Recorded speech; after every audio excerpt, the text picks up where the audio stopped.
오늘의 10분 말씀. 예레미야 32장 36절로 44절입니다.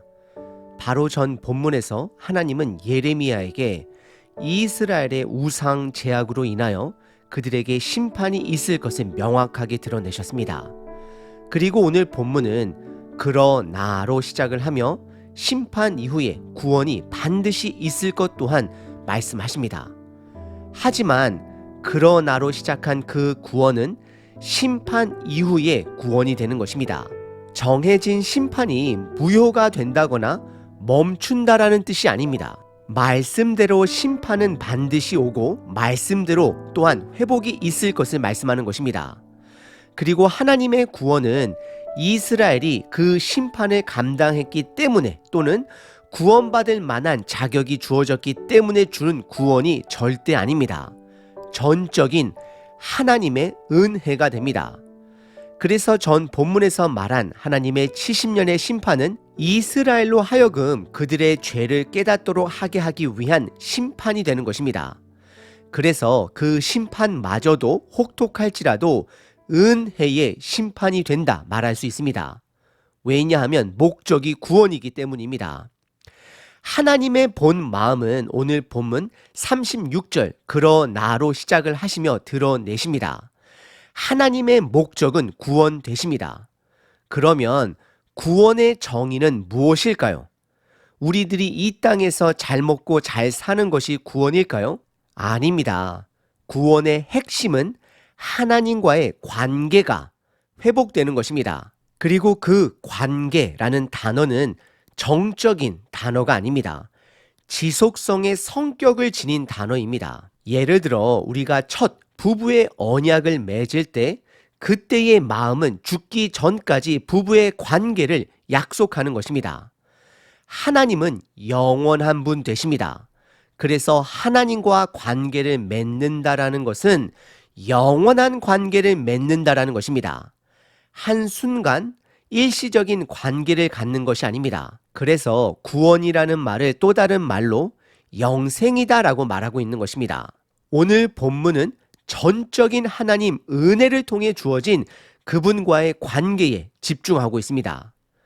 우리들에게는 항상 하나님께 돌아갈 수 있는 은혜의 시간이 있습니다. 단 그 시간은 영원하지 않습니다.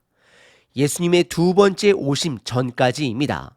예수님의 두 번째 오심의 때는 심판과 구원의 완성이 되는 때가 되는 것입니다. 그래서 저와 여러분들이 이 땅의 어떤 상황 속에서도 하나님의 은혜를 발견하는 자가 되어야 합니다. 심지어 죄악 가운데서도 하나님은 은혜를 주십니다. 그 은혜에 반응하면 회복할 수 있습니다. 혹시 여러분들 현재 죄악 가운데 계신가요? 그 사실을 인지하고 있다는 자체가 은혜가 됩니다. 돌아오셔야 합니다. 이스라엘은 그 인지 능력을 상실하였기 때문에 70년의 심판의 시간이 주어진 것입니다. 오늘 본문은 크게 두 부분으로 구분해 볼 수 있습니다. 첫 번째는 영원한 새 언약을 말씀하십니다. 그리고 두 번째는 구체적인 이스라엘의 회복을 말씀하십니다. 첫 번째 부분은 영원한 새 언약입니다. 36절부터 42절입니다. 심판의 말씀 이후에 그러나로 시작을 하고 있습니다. 그러나 이스라엘의 하나님 여호와께서 너희가 말하는 바 칼과 기근과 전염병으로 말미암아 바벨론 왕의 손에 넘긴 바 되었다 하는 이 성에 대하여 이와 같이 말씀하시니라. 37절 보라 내가 노여움과 분함과 큰 분노로 그들을 쫓아보내었던 모든 지방에서 그들을 모아들여 이곳으로 돌아오게 하여 안전히 살게 할 것이라. 38절 그들은 내 백성이 되고 나는 그들의 하나님이 될 것이며 39절 내가 그들에게 한 마음과 한 길을 주어 자기들과 자기 후손의 복을 위하여 항상 나를 경외하게 하고 40절 내가 그들에게 복을 주기 위하여 그들을 떠나지 아니하리라 하는 영원한 언약을 그들에게 세우고 나를 경외함을 그들의 마음에 두어 나를 떠나지 않게 하고 41절 내가 기쁨으로 그들에게 복을 주되 분명히 나의 마음과 정성을 다하여 그들을 이 땅에 심으리라. 42절 여호와께서 이와 같이 말씀하시니라. 내가 이 백성에게 이 큰 재앙을 내린 것 같이 허락한 모든 복을 그들에게 내리리라 라고 말씀하십니다. 예레미야는 하나님으로부터 심판의 말씀을 들은 이후에 회복의 말씀을 듣고 이스라엘 백성들에게 전달하고 있습니다. 그래서 36절에 그러나로 시작을 합니다. 이 그러나는 은혜의 그러나가 되는 것입니다. 심판 속에서도 그러나를 말씀하고 계시는 것입니다. 하지만 그것이 심판을 멈추신다거나 심판을 사라지게 한다는 것은 절대 아닙니다. 하나님이 정하신 70년이 반드시 지나가야 합니다. 36절에 하나님은 칼과 기근, 전염병으로 이스라엘을 바벨론에 넘기셨음을 분명히 밝히십니다. 심판의 주체자도 하나님이시오 구원의 주체자도 하나님 되심을 드러내기 위해서입니다. 그래서 37절에 하나님의 분노로 이스라엘 백성들을 쫓아보낸 곳에서 그들을 다시 모아 이스라엘 땅으로 돌아오게 하여 안전히 그 땅에 거주하게 할 것임을 밝히십니다. 주체자는 하나님 되십니다. 심판도 구원도 하나님이 주체자 되십니다. 그리고 38절에 그들이 하나님의 백성이 되고 하나님은 그들의 하나님이 될 것을 강조하십니다. 여기서 우리는 구원이 관계의 회복이라는 것을 다시 한번 깨닫게 됩니다. 하나님이 그들의 하나님, 이스라엘 백성들은 하나님의 백성이 된다라고 말씀하십니다. 그리고 39절에 구원을 설명하실 때 매우 독특한 표현을 다시 한번 사용하십니다. 그것은 그들에게 한 마음과 한 길을 주시겠다라고 말씀을 하십니다. 한 마음이라는 것은 마음의 변화를 말하는 것입니다. 하나님과의 관계 회복에 집중하는 표현이 되는 것입니다. 그리고 이어지는 한 길은 행동과 연결하여 삶의 방식을 말하는데 하나님의 말씀에 마음을 둔 삶의 방식, 한 길이 됨을 뜻하고 있는 것입니다. 결국 하나님과 동행한다라는 것입니다. 그리고 그 한 마음, 한 길을 주시는 목적은 하나님이 복 주시기 위함이고 그들이 하나님을 경외하기 위함이다라고 말씀하십니다. 결국 따지고 보면 세 가지의 회복이다라고 말할 수 있습니다. 첫 번째, 관계의 회복. 두 번째, 사명의 회복. 하나님께서 복을 주심에는 사명이 있는 것입니다. 남들에게 그 복을 전해야 합니다. 그리고 세 번째 회복은 예배의 회복을 말씀하고 있는 것입니다. 그리고 40절에 하나님은 그들과 세우는 언약은 십계명의 두 돌판의 언약처럼 누군가 던졌을 때 깨질 수 있는 언약이 아닌 영원한 언약임을 분명히 밝히십니다. 그리고 41절과 42절에 하나님은 본 마음을 드러내십니다. 첫 번째, 하나님은 복 주시길 원하시는 하나님 되십니다. 두 번째, 하나님은 마음과 정성을 다해 이 땅에 이스라엘을 심기를 원하시고 계십니다. 심는다라는 표현은 예레미야 시작장 1장 10절에서 심판의 말씀을 하시고 건설하겠다, 심으시겠다라는 소망의 말씀과 연결해 볼 수 있습니다.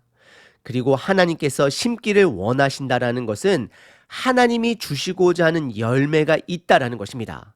그리고 세 번째, 하나님이 이스라엘의 죄악을 재앙으로 내린 것 같이 하나님의 은혜로 다시 복을 주시겠다라고 말씀을 하십니다. 소망이 되는 말씀입니다. 오늘 본문의 첫 번째 부분은 영원한 새 언약을 말씀하십니다. 그 언약은 이미 예수 그리스도를 통해 성취되었습니다. 두 번째 부분은 이스라엘의 회복입니다. 43절, 44절입니다. 너희가 말하기를 황폐하여 사람이나 짐승이 없으며 갈대아인의 손에 넘긴 바 되었다 하는 이 땅에서 사람들이 밭을 사되 44절 베냐민 땅과 예루살렘 사방과 유다 성읍들과 산지의 성읍들과 저지대의 성읍들과 네겝의 성읍들에 있는 밭을 은으로 사고 증서를 기록하여 봉인하고 증인을 세우리니 이는 내가 그들의 포로로 돌아오게 함이니라 여호와의 말씀이니라 라고 기록합니다. 하나님은 전쟁으로 인하여 황폐해진 이스라엘의 땅을 사서 매매 증서를 보관하라 라고 말씀하십니다. 이미 이 말씀은 32장 초반부에 감옥에 갇힌 예레미야에게 전쟁 속에서도 땅을 구매하게 하셨던 사건과 연결해 볼 수 있습니다. 다른 점은 그때는 예레미야 개인에게 명령하셨지만 지금은 이스라엘 모든 백성들에게 바벨론의 침략으로 황폐해진 땅을 사서 매매 증서를 보관하라 라고 말씀을 하십니다. 왜냐하면 44절에 반드시 하나님께서 포로에서 돌아오게 하실 것이기 때문임을 밝히고 계십니다. 오늘 본문의 두 번째 부분은 구체적인 이스라엘의 회복에 대해 말씀하고 계십니다. 오늘 본문은 그러나로 시작을 하며 혹독한 심판 이후 하나님의 구원이 반드시 있을 것을 말씀하십니다. 은혜입니다.